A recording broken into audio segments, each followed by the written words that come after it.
It is time for a little overdue No Pan Left Behind update. This is for quarter 2 / update 2, and I have quite the stack of palettes in front of me, so let's get started.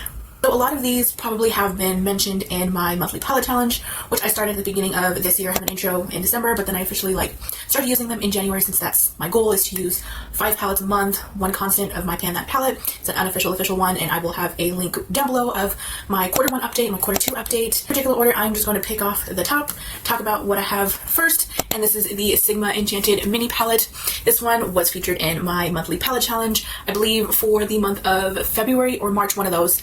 It'll be up on the screen. Any sort of information will be on the screen. I do enjoy Sigma quality. I do enjoy Sigma shimmers, and this one I think is a very easy, basic, sort of no brain, no think sort of palette. I used every single shade in this palette, which wasn't hard to do just because it doesn't have that many. It is the mini version of the bigger Enchanted palette that came out. I enjoyed this and I had fun using this one. Next one is my Sigma Little Mermaid palette. Funny how, I pulled up the two Sigma's palettes together, but this one I had such a blast using. I used every single shade once, and then I did use some of these shades probably a little bit multiple times, more than once, just because I had fun using this one. I think that this is Sigma's one of their best palettes, probably the best palette. And I know that it doesn't say much just because I only own 2, but I have 4 looks using this palette to create the No Pan Left Behind, and then the 4 looks off of a new palette in my collection, which is on my Instagram. And then I do have another look using this palette in collaboration with a friend of mine on Instagram, and I had a blast doing that with her, so that is definitely up on there as well. But this palette, oh my gosh, beautiful. I love it. The shades are just so pretty and vibrant. Duochrome, just on my alley, and I just had such a fun time using this palette. Next palette is the Pinky Rose Bright Lights palette, which was pulled in for June. Again, this is my first rainbow palette. Had a blast using this one. I definitely missed pulling this one out to use, which is why I started the challenge, to remind myself of some of these palettes that I have and to get use off of them for being neglected. I just absolutely, just really enjoyed using this palette for the month of June, for Pride Month, and creating all sorts of colorful looks. There's just so many possibilities in here in its own, and then as well pairing it with other palettes. And the glitters I used in a nail polish look, which was the ugliest nail polish look that I have ever done, but it was just to get uses off of. But, I'm just happy that this got used, and that was my main goal. Next palette is the Profusion Festival palette. I believe this one was also pulled in for June. I'm pretty sure. I'm kind of hazy. I don't know. I pull in so many palettes, talk about so many palettes, look at so many palettes, and I'm just like, how many times can I say that word? But yeah, that's basically the gist. So I believe this is for June. I very much enjoy this palette. I think I enjoy more the shimmers than I do the mattes. Some of the mattes are good. They're pigmented. They show up. They blend. There's no problem. But it's just, I don't know, my first time trying Profusion quality, and this is a very older palette too. I'm in the market for looking at another one and, kind of comparing to see how that quality is to this one, if it's changed, if it's better, anything. I've heard some people say that they're more like licensed products, they do the Liz McGuire, the Nickelodeon, things like that, are better quality than their regular. So I don't know. I don't own any of those to really compare or can say so. But I just keep this palette in here because, the shimmers are still good. This palette is still holding up, and I still use it, and I cannot get rid of it just quite yet. This next palette is actually featured in July's monthly palette challenge, the Morphe Jaclyn Hill Armed and Gorgeous palette, which is the orangey with the brown tones and then this little pop of green. I enjoyed this palette. I don't know, I just feel like I'm bored of it just because of the array of color options that I chose for myself for July, which for whatever reason is a lot of greens. I don't know, but I do enjoy this palette. It's still performing fine. I won't talk about too much just because I want to keep using it, and at the end of July I do my update. I kind of talk about more of my experience with the shades. I want to use this more. Next palette is the Cara Beauty Wildflower palette. This one I want to say was pulled in for April, May, something like that. Again, hazy brain, so many palettes, so many updates, so many things to talk about. It's on the screen, or it'll be in the description, so my brain will just not function right now. But these palettes, I do own 2 from this whole entire Botanicals collection. This one and then With You. Absolutely love these. I had a joy using this. I do talk about more of the shade that I use the most, my experience with it, all of the looks that I have created, not just with this palette, but combining it with all the other palettes in that monthly palette challenge thing, which I'm sorry for repeating. But I love my warm tones. I love my oranges. You'll know this is my comfort color, and I talk about this time and time again. And this palette definitely is the comfort palette, so to speak. Not necessarily I'm always using it, but if I ever want to, have an orange look for a whole week, or, just keep using it, I can definitely opt in for this one. But good quality, such good shimmers, and Cara Beauty I don't think is talked about a lot, so we need to change that.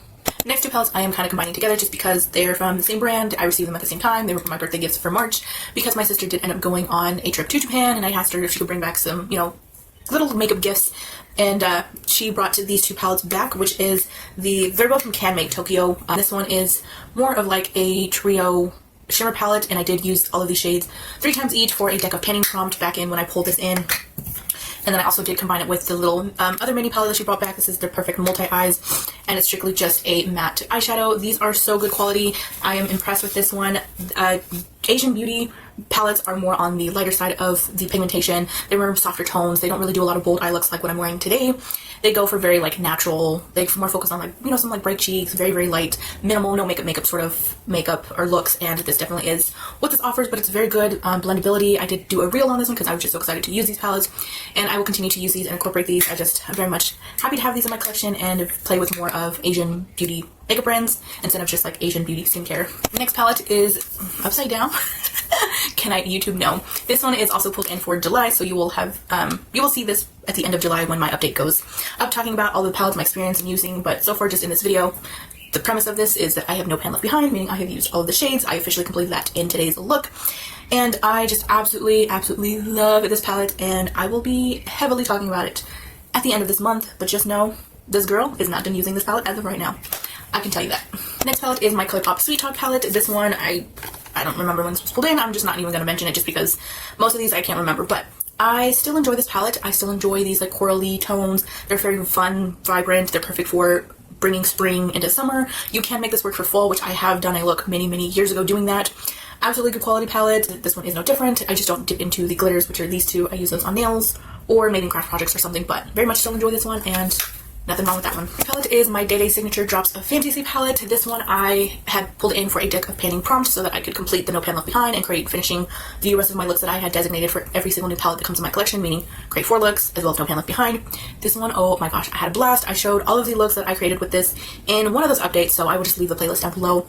My first time trying Day Days, and I am more impressed with the entire row of shimmers than I am some of the mattes. I'm still playing around with this palette. I do still want to familiarize myself with their quality and, you know, kind of see where my head is at, because I do want to eventually see if this is worth trying another palette of or what. But absolutely beautiful. Had a blast using a lot of these mattes and shimmers and playing around with this and just getting to know Day Day for the first time. That sounds weird, but you know what I mean. Next palette is my ColourPop Blue Moon palette. This one is also featured in one of those monthly palette updates, so I won't go too much into it, but this is the monochromatic blue palette. I love this palette. This is one of my favorite palettes from ColourPop, alongside the purple one, which I talked about in the Q1 update, and I just absolutely love blues. If, you know, my eye look doesn't show that. I mean, I love color in general, but blues is just, in this palette, it's just, like perfect array of soft blues, mid-tone blues, deepening blue, like absolutely gorgeous. Love this palette and have always loved this palette, and I was so excited to bring this back out and use it. And next palette is also from ColourPop. This is the Mint to Be one, which is the monochromatic mint one. Another absolutely beautiful, stunning palette. Another one of my favorites. I love just, you know, using mint as a pop of inner corner, as a pop of color, as just whatever. I just love to incorporate mint somehow. And this one definitely got heavily used, which I'm proud of myself, just because that just had gotten neglected over the past couple years. But I talk about the most used shade. I show y'all looks that I created with this in the update, so you can definitely watch that. But I love this one too. Like, another one from ColourPop. This is the High Tide palette. This one I do have to be careful just because I have a broken, messed up shadow here, which is the darkest matte. But another fun palette. This one I think was the last like fun palette that ColourPop had ever come out with, because this is the monochromatic teal version of their whole entire monochromatic series palette thing that they came out with.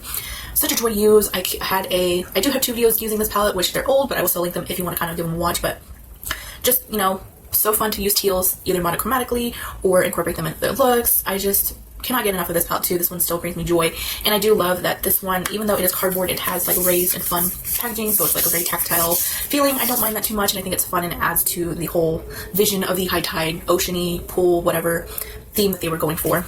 Next palette is my BYS Peach palette. This is the BYS Australian brand, and the Peach palette is in reference to Too Faced whole, I don't want to say like trend or like whole introduction to the peach craze, I guess, because I guess they kind of started it with the whole peach palette, peach collection, and I think BYS kind of hopped onto that in a more affordable version, and maybe not like the best way, because this palette only has 3 mattes and the rest are shimmers.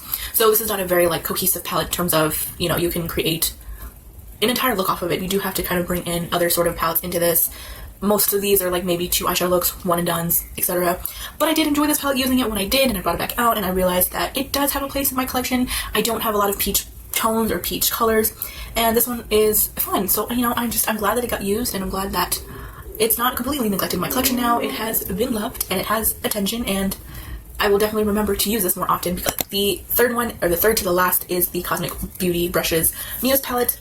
This one is the like neutral, cottagey, fairy, nature-esque color story. Absolutely beautiful. Absolutely love this palette. I do love Cosmic Formula, and I just had a joy using this one. I definitely had a lot of fun picking and choosing certain shades to use. I definitely did not completely use this to its full potential, which I want to eventually get around to it, but this whole color story is just so fun, inspiring, and it's very just beautiful, and I had a joy using this one. The second to last palette is my favorite Cosmic Beauty palette. This is the Serenity one. You guys know when I pulled this, I want to say back in March, oh my gosh, you guys, I could not put this one down. I could not stop myself from using it, because there's just something about this color story. Even though it is more heavily on the deeper side of shades, there's more like deepening shades than there is like softer transition, mid-tone, and then deepening. As someone who relies on a transition, like a light blending out shade, a little mid-tone just to deepen that up a little bit, and then even darker to like really create depth and things, for me this one is just, I don't know, it's just perfect. I love it. I love the pop of purple and green. I love this orange. I love these sort of like pastel shades. I love a lot of these grungier green options. Like there's just possibilities in here, and every single time I pull this out,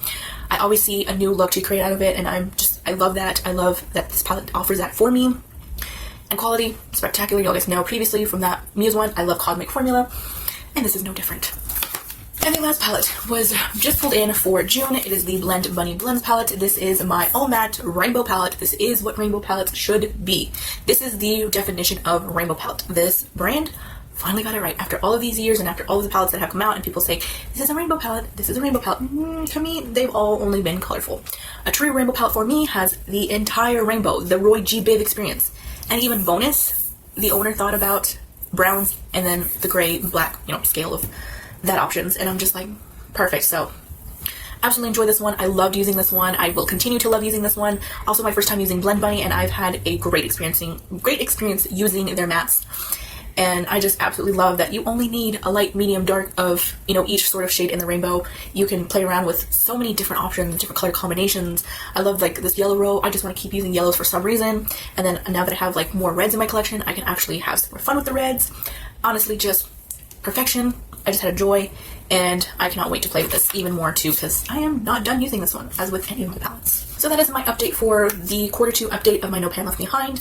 How I'm doing, all of the palettes that I have been completing and accomplishing, and so far as of filming, I have touched and or used 27 out of 83 of my palettes. So I am still not halfway there, but I will be. Hopefully. I am confident that I will at least accomplish all of the older palettes in my collection. The newer ones sort of don't really count just because they are new, but I'm rambling on to end this video. I hope you guys have an awesome rest of your day and your week, and I will catch you in my next one. Bye bye, guys.